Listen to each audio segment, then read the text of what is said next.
Baik, Masya Allah, Tabarakallah, masih di Damai Indonesiaku. Nah, kita akan kasih satu penanya saja, untuk itu dijawab Ustadz Riza dan juga Ustadz Ahmad Khan. Silakan, Ananda Nia, betul ya? Silakan, boleh berdiri untuk mengajukan pertanyaannya. Assalamualaikum warahmatullahi wabarakatuh. Waalaikumsalam warahmatullahi wabarakatuh. Saya Nia dari Hijabers Community Bogor, Ustadz.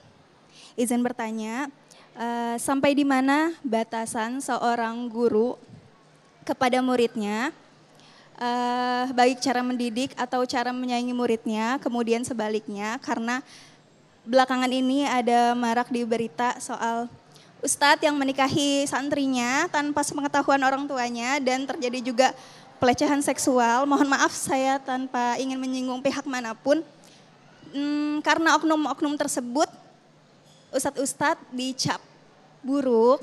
Kebetulan saya juga mantan santriwati. Tidak semua ustadz seperti itu ya. Betul, ya. Bagaimana pandangan Ustadz Riza dan Ustadz Ahmad perihal isu tersebut? Terima kasih. Baik, Masya Allah, ini menarik sih pertanyaannya yang fenomena ini marak terjadi. Ustadz Riza terlebih dahulu. Fadhal Ustadz. Saya turun ya. Fadhal Ustadz. Segala sesuatu perlu batasan, betul? Kalau tidak ada batasan berarti tidak ada aturan di dalamnya.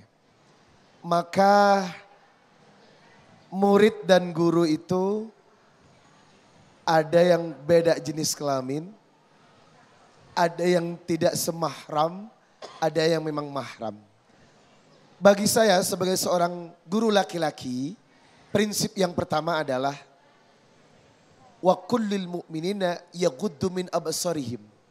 Maka seorang guru laki-laki harus bisa menata dan menjaga pandangannya kepada seorang murid perempuan. Ibu, saya ini sebenarnya pakai silinder min 3. Kenapa kacamata saya tidak saya pakai? Karena kalau saya pakai berbahaya memandang wajah-wajah istri orang. Kalau saya buka kacamatanya, saya rabun melihat wajah Anda. Kenapa? Karena di hatiku hanya ada dia satu untuk selamanya. Cie. Masya Allah. Kenapa ada cinta antara guru dan murid? Karena tidak ada batasan. Cobalah di awal sudah diatur. Antara guru dan murid memiliki batasan. Pertama apa? Seorang guru ketika memandang murid yang sudah beranjak dewasa dan lawan jenis, harusnya pandangannya pandangan yang cukup. Jangan sampai.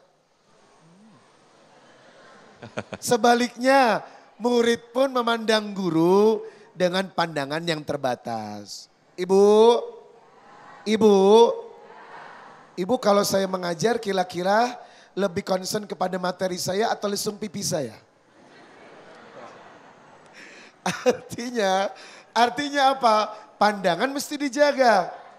Gurunya ganteng, manis, ada lesung pipinya, tetap suami orang. Nah, batasan-batasan inilah yang menurut surat An-Nur ayat 30 dan 31 yang membuat kita terjaga. Sebab demi Allah segala sesuatu berawal dari pandangan.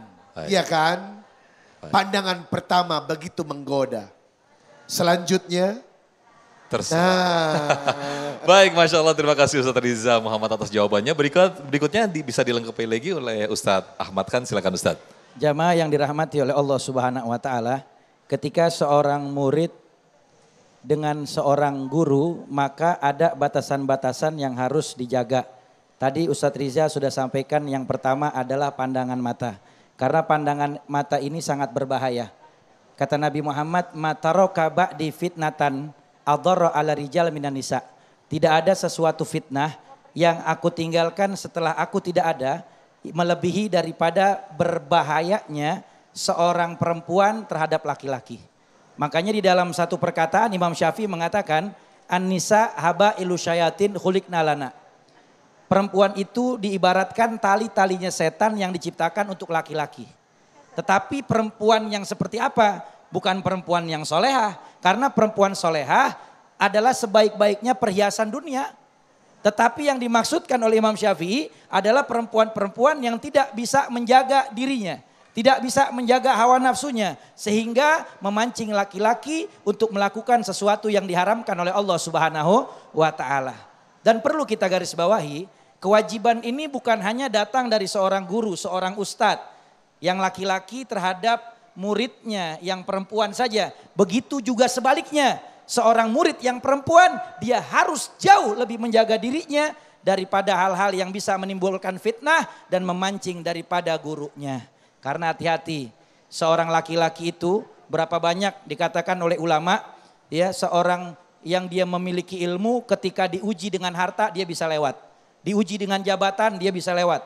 Diuji dengan popularitas, ketenaran dia bisa lewat. Tapi ketika diuji oleh wanita, berapa banyak orang-orang besar yang jatuh dan hancur karena godaan perempuan. Perempuan.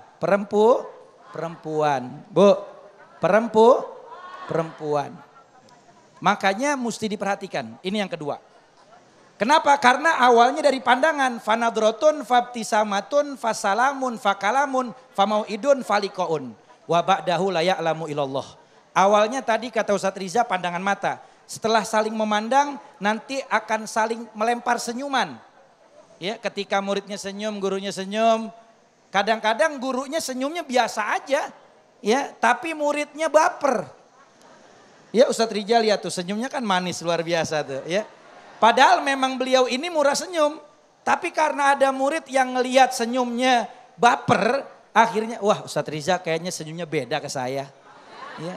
Padahal enggak. Padahal memang beliau ini orangnya murah senyum, ya. Maka hati-hati jaga senyumnya kita.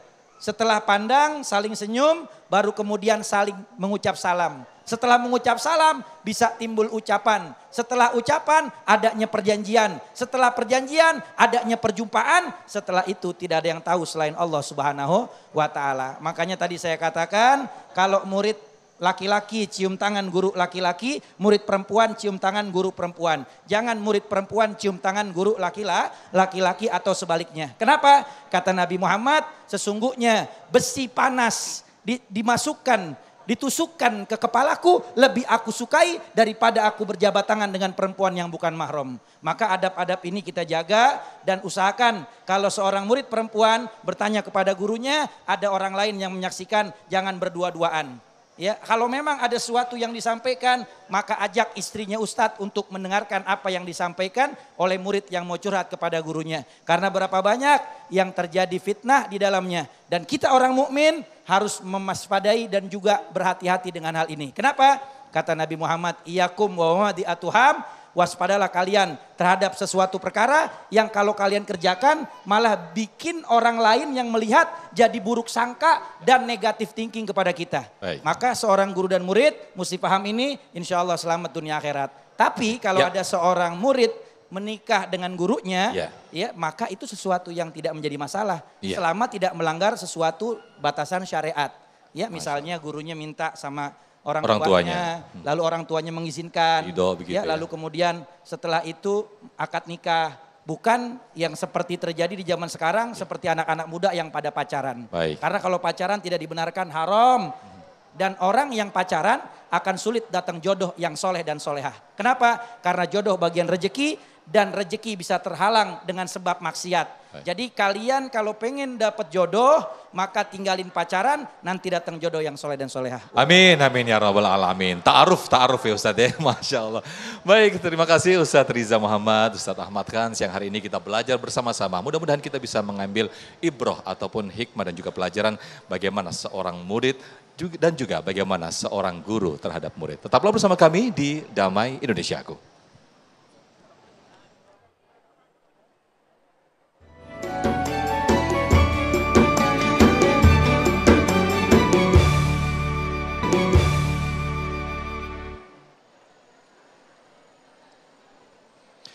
Baik, alhamdulillahirrahmanirrahim, pemirsa tidak terasa kita sudah di penghujung acara Damai Indonesiaku. Dan bagi Anda yang ingin menyaksikan tayangan ulang kami, Anda bisa membuka portal kami di damaiindonesiaku.id. Sekali lagi, damaiindonesiaku.id. Akhir kata, saya Muhammad Sofyan dan acara ini dipersembahkan oleh Sarung Wadimor, tentu sarung kita, serta didukung oleh Luwak White Coffee. Terima kasih, wabillahi taufik wal hidayah. Wassalamualaikum warahmatullahi wabarakatuh.